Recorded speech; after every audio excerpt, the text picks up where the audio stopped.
रूस और यूक्रेन में चल रहे युद्ध को लगभग 12 दिन से ज्यादा हो रहा है, जिससे यूक्रेन के सभी शहर तबाह हो गए हैं और काफी संख्या में लोग मारे गए हैं। इसी बीच भारत के विभिन्न राज्यों के रहने वाले छात्र छात्रा जो यूक्रेन में अलग अलग शहरों में रहकर पढ़ाई कर रहे थे, जिन्हें केंद्र और राज्य सरकार वतन वापस ला रही है, जिससे छत्तीसगढ़ के 28वें जिला गौरेला पेंडा मरवाही के अंडी गांव का रहने वाला एक छात्र अश्वत्थ कुमार, जो पिछले 4 सालों से यूक्रेन के इवानो फैक्ट्री शहर में रहकर मेडिकल की पढ़ाई कर रहा था, रूस और यूक्रेन के बीच चल रही लड़ाई की वजह से वहां फंसा हुआ था।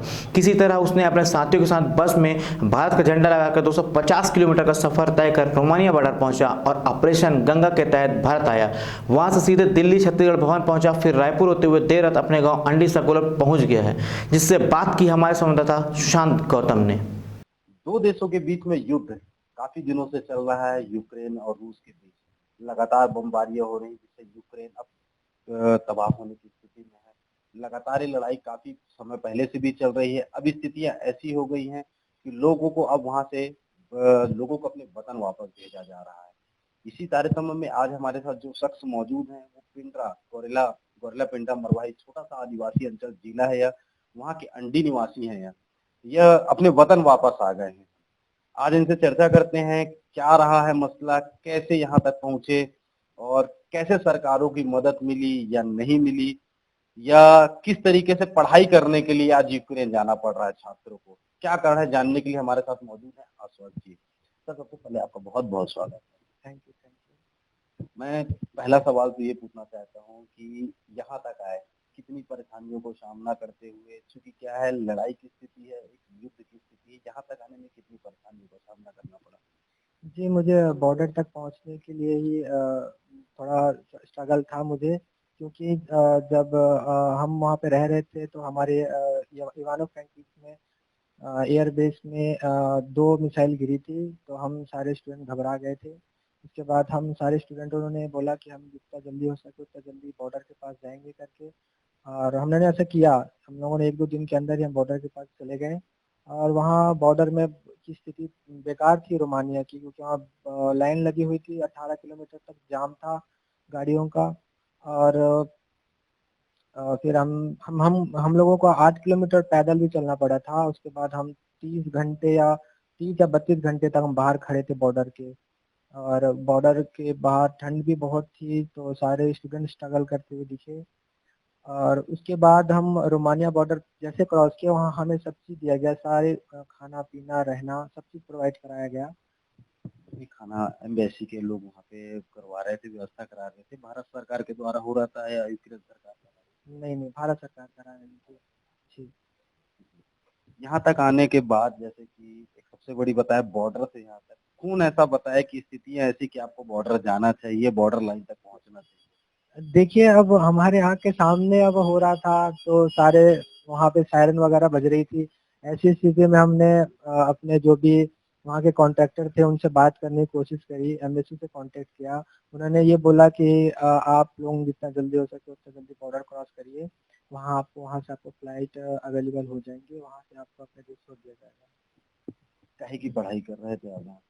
एमबीबीएस कर रहा था, 4th ईयर। लगभग छात्र यहाँ से भारत से ही जाते हैं एमबीबीएस करने के लिए। बड़ी तो सबसे ज्यादा पढ़ाई है यहाँ से मेडिकल की पढ़ाई करने के लिए लोग जाते हैं। जी, जी, मेडिकल की पढ़ाई करने के लिए जाते हैं। अन्य पढ़ाइयों के लिए नहीं जाते। चाहते हैं, पर ऐसे मोस्टली एमबीबीएस के लिए ही बाहर जाते हैं।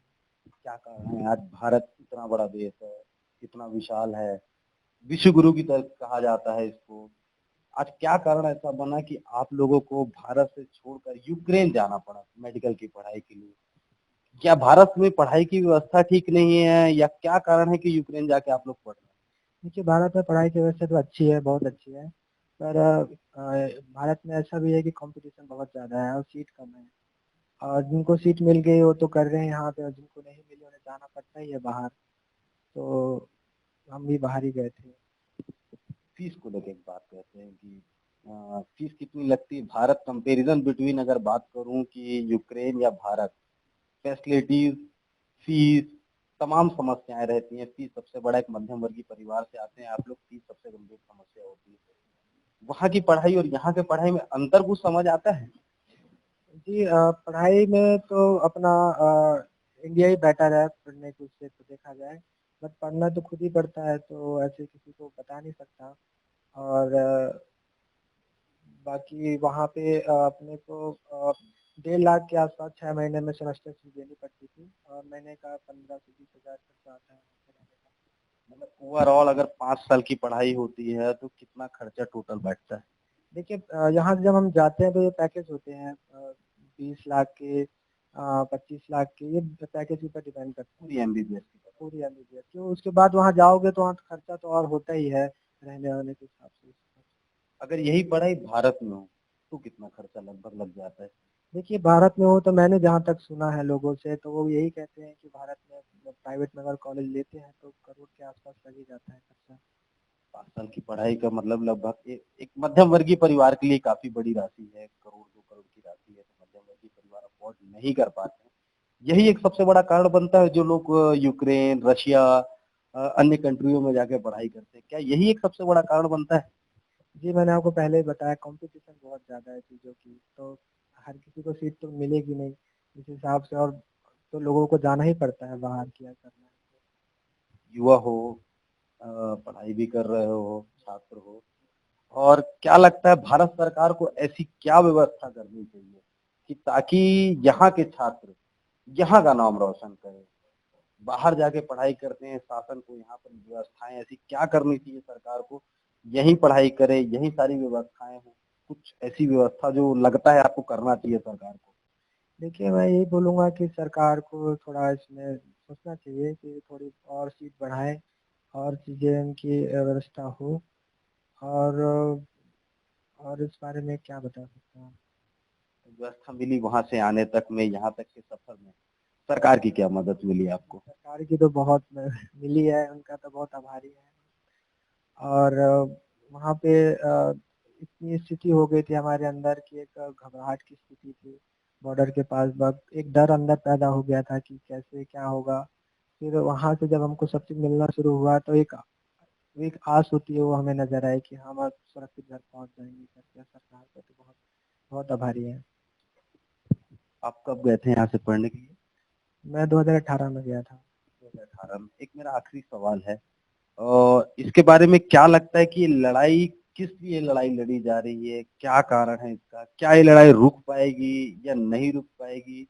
इतने सालों से आप वहाँ पे रह रहे हैं, 3-4 साल हो गए, लगभग 4 सालों में क्या समझ आता है? इस लड़ाई की स्थितियाँ क्यों बन रही है? क्यों एक एक देश दूसरे देश के लिए मारने के लिए आमदा हो चुका है? देखिए जब मैं वहाँ पे गया हुआ था तो ये स्थिति पहले से बनी हुई थी, पर इतनी ज़्यादा अभी जितनी हुई है वैसे पहले नहीं थी।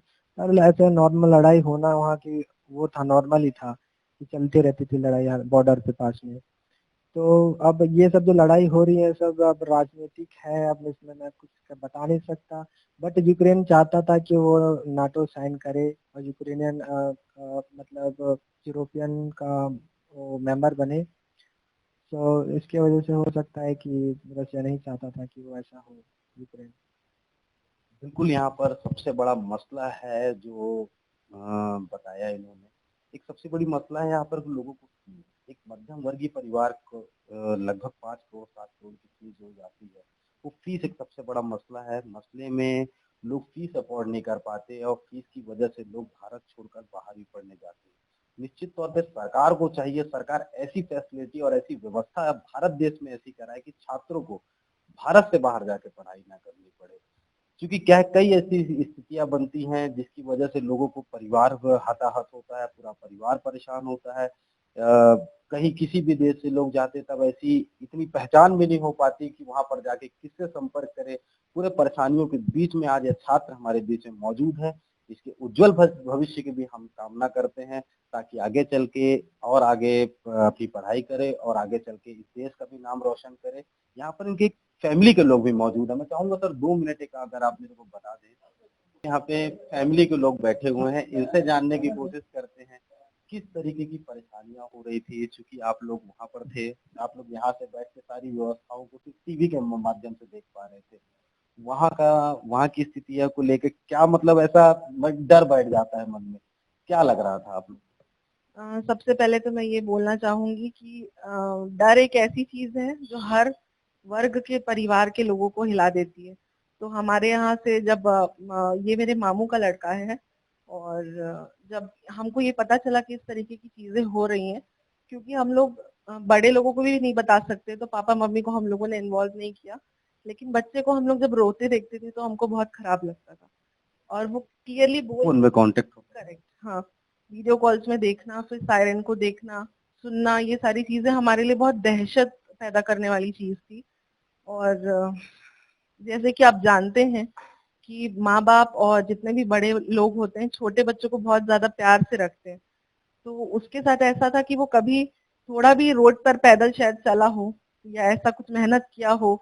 हम तो अभी भी सोच के बहुत मतलब घबरा जाते हैं कि 35 घंटे यानी 1.5 दिन लगभग वो बॉर्डर पे कैसे खड़े होकर सरवाइव किया, सिर्फ इसलिए कि उसको यूक्रेन बॉर्डर से क्रॉस करना था दूसरे कंट्री में जाने के लिए। तो अभी भी सोचते हैं तो बहुत ज्यादा दुख लगता है हम लोगों को, पर ठीक है, अब खुश हैं कि वो वापस आ गया। क्या लगता है, सबसे मैं सवाल पूछा, हालांकि वो इस चीज का जवाब नहीं दे पाया, आप पेरेंट्स, ऐसी क्या स्थितियां बन जाती है कि बच्चे को यहाँ से बाहर इतनी दूर पढ़ाई के लिए भेजना, और जहाँ उस देश भेजना जिस देश के बारे में जानकारी ही ना हो, वहाँ भेजना, ये क्या कारण ऐसे बन जाते हैं? उसने एक बात अच्छी बोली कि यहाँ पे कंपटीशन बहुत ज्यादा है फर्स्ट ऑफ ऑल। दूसरी चीज ये कि एकेडमिक अगर हम क्राइटेरियाज को देखें, अगर सिर्फ एक ही एंट्रेंस एग्जाम होगा जिसकी वजह से बच्चों को मेडिसिन की पढ़ाई करने के लिए मिलती है, तो उसकी वजह से बच्चों का बहुत लॉस होता है। और दूसरी चीज फाइनेंशियली भी अगर हम देखें तो एक जो इंडियन फैमिली है जिनकी अर्निंग इतनी ज्यादा नहीं है, तो वो प्रिफर करती हैं जहां पर उसकी पढ़ाई अच्छी तरीके से भी हो जाए और उसकी डिग्री भी आ जाए। इस वजह से उसको हमने यूक्रेन भेजा। बट अभी आप देखेंगे कि कोविड भी हो गया, उसके बाद अब ये भी हो गया, तो यानी कि 2 बार उसका स्ट्राइक हो गया समझ लीजिए पढ़ाई में। और ब्रेक भी उसको हो गया है, अभी 1.5 साल उसका और बचा ही हुआ है। तो हमारे लिए भी ये बहुत कठिन है सोचना। आगे की पढ़ाई कैसे हो करेक्ट, आगे अब क्या होगा। कैसे हो पाएगी, क्या लगता है कि आगे की पढ़ाई के लिए क्या भारत? अभी जितना हम लोगों को सुनने में आ रहा है कि कंट्री ट्रांसफर और ये सारी चीजों की बात चल रही है बहुत जगह, उससे भी जब उसको मैसेजेस आ रहे हैं, तो अब मैं ये सोचती हूँ कि बच्चा अगर सही सलामत उसकी मेडिसिन की पढ़ाई खत्म हो जाए तो यही हमारे लिए सबसे बड़ी बात होगी। अब वो आ तो गया है सही सलामत, लेकिन उसकी पढ़ाई जिसके लिए वो वहां गया था और सारी प्रॉब्लम्स उसने फेस की वो भी प्रॉपरली उसकी हो जाए, तो बस यही चीज। फिर से अगर ऐसी स्थिति बनी, यूक्रेन जाना पड़ा, तो क्या भेजने के लिए आप लोग एग्री होंगे? अब वो उसके ऊपर डिपेंड करता है कि वो जाएगा या नहीं जाएगा। वैसे तो अगर बोलेंगे एज अ पेरेंट तो हम तो बिल्कुल भी नहीं चाहते कि उसको वहां भेजें। लेकिन मैं समझती हूँ कि वर्ल्ड लीडर्स हैं, जो नेशनल लीडर्स हैं, वो लोग अच्छा ही काम करेंगे और पीसफुली सारी चीजों को ठीक करेंगे। तो आगे देखिए क्या होता है। बिल्कुल। एक सबसे बड़ा सवाल तो भारत सरकार से है कि सरकार अब आगे की पढ़ाई की कैसे करती, क्योंकि कैरियर का मसला है। इतनी पढ़ाई करने के बाद अगर बीच में पढ़ाई ड्रॉप होती है, तो ये निश्चित तौर पर एक कैरियर पे भी सवाल उठता है कि आगे की क्या पढ़ाई होगी। सरकार को इसके लिए चाहिए, सरकार इनकी पढ़ाई को या यही कराए, और कैसे कराएगी, ये सरकार के लिए भी सबसे बड़ा महत्वपूर्ण विषय है कि सरकार इसे किस तरीके से यहाँ इम्प्लीमेंट करती है और यहाँ के छात्रों को यही शिक्षा पूरी करवाती है। Sushant Gautam, BCC news, Gaurela Pendra, Marwahi.